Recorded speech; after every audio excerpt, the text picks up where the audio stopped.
I never thought I'd find myself in a situation like this, but here I am, 35 years old, trying to make sense of the whirlwind of events that have unfolded over the past few days.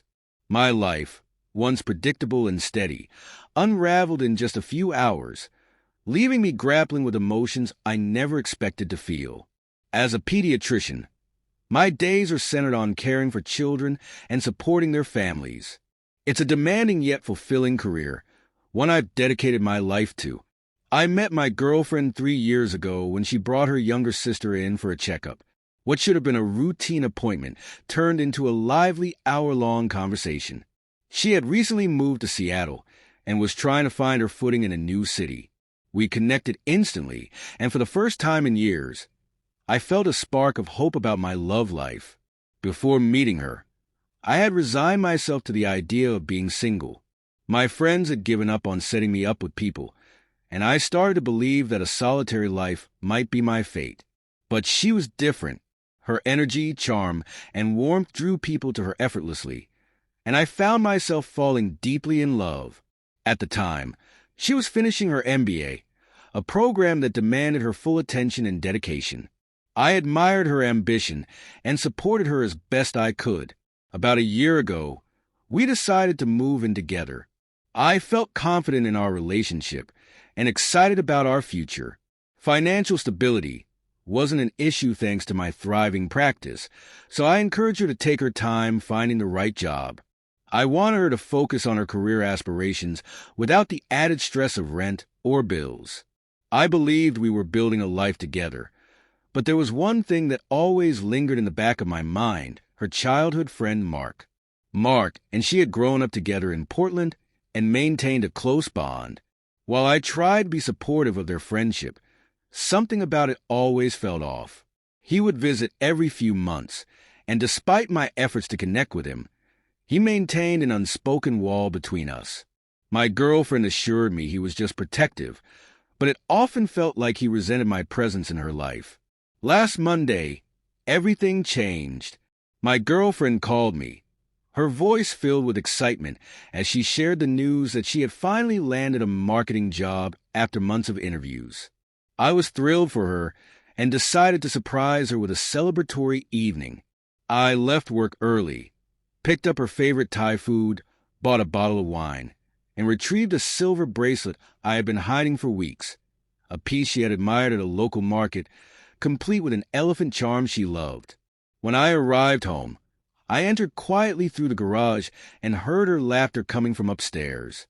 She was on the phone, and her tone was so light and carefree that I paused to listen.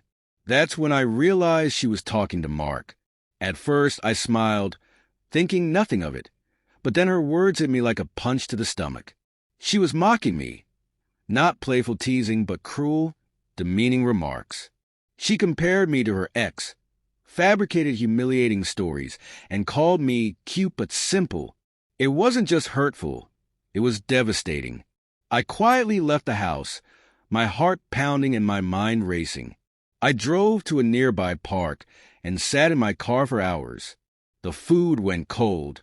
The wine remained unopened, and the bracelet, once a symbol of my love, now felt like a bitter reminder of my naivety.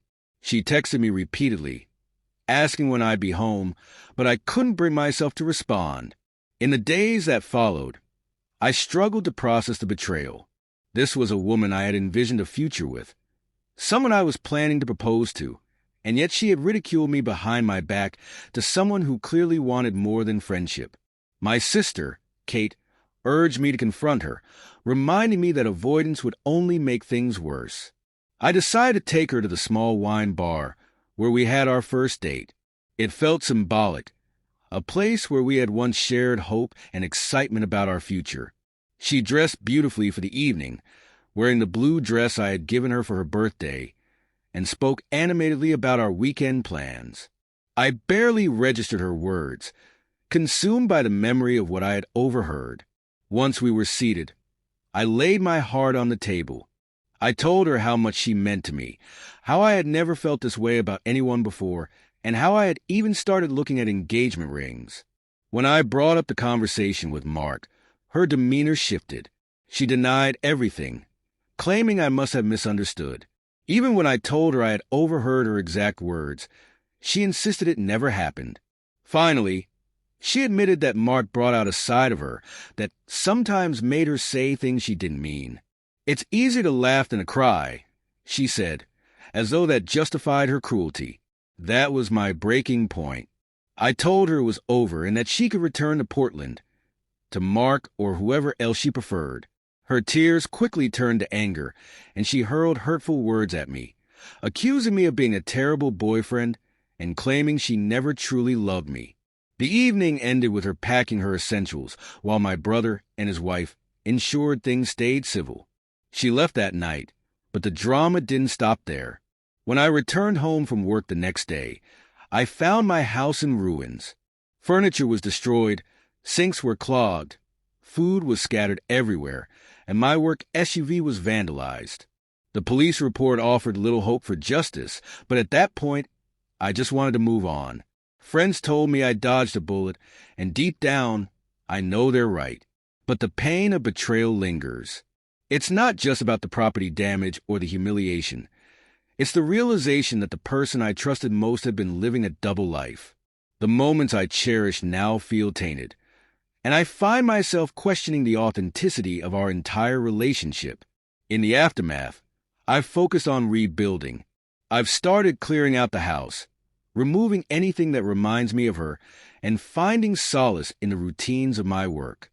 My young patients, with their innocence and kindness, remind me that life goes on and that there is still good in the world.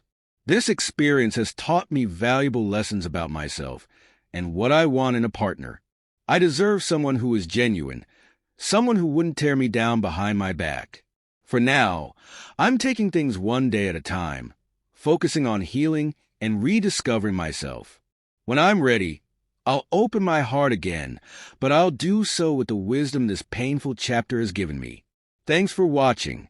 Subscribe Beyond the Surface.